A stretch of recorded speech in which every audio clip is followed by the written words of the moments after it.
Well, as you mentioned before, there are approximately 3 million CSOs in India, and India also has a very large geographic landscape and the second largest population in the world. Following from what you just said, how will you attempt to include all of these organizations on GuideStar?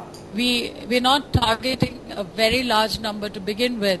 I must also tell you that any database that would have a couple of thousand records is going to be pretty exciting and interesting to users to begin with.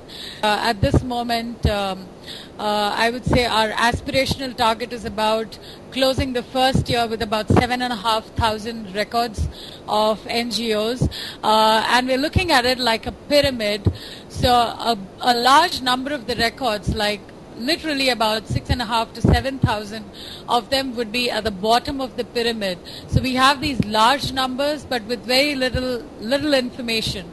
So it may not go beyond their basic contact information, but given the current state of affairs in the country, when I meet with most potential users or current users, they say, if you could give me the name of the organization, a telephone number, and an email ID that works. If the number of mails that I send wouldn't bounce as many as they do today, or if I place a phone call and if I'm able to get through and it's not a wrong number, I would be happy enough. Then we are looking at another slice, the middle of the pyramid, with about 500 to 1,000 records, which kind of has a neat profile of the organization, what they're doing, their budget size, their staff strength, the type of activities they're into. And for this, we have 2 or 3 interesting sources. Some of the networks I mentioned to you, most of the profiles that they would be giving us would neatly fill up this portion of our pyramid. And also the Joy of Giving Week, an event about which I keep writing on our blog. They have made us the official organization to do their official registrations are done by GuideStar India. So by that, we kind of piggy ride on their workshops. We get time to present. We kind of get first-hand submissions from organizations they reach out to. The good thing is this event is going to happen from 27th September to the 3rd of October.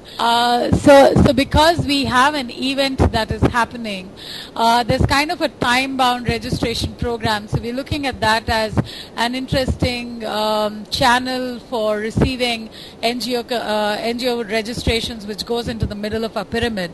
And for the very top of our pyramid, where we look at very detailed profiles, the Credibility Alliance has very kindly agreed to give the profiles of their accredited organizations, in the sense organizations that they visit and collect information. So in a sense, we are looking at all of these strategic win-win partnerships where the partners are able to offer something extra to their members by way of having them profiled on GuideStar India. We have so little internet penetration.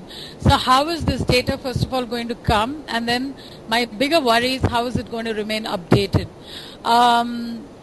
The one-time collection, I mentioned some of the methods that we're going to adopt to get the basic information. For the regular updation as well as the one-time, we're going to depend heavily on volunteers, students, people who go and visit NGOs. And one of the things that we're saying is, this is a little add-on to your volunteering assignment. Would you just go and profile this organization and train them to just operate their internet account and go up and update their records? We've tied up with iVolunteer, which is an organization that has 2,000 to 3,000 volunteers every year that kind of go to different NGOs. I'm just coming from a meeting today with a management institute, the SP Jain Institute of Management and Research. They have their MBA students who spend their summers with NGOs doing a 6-week project.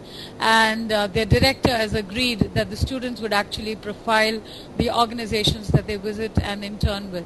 So these are kind of examples.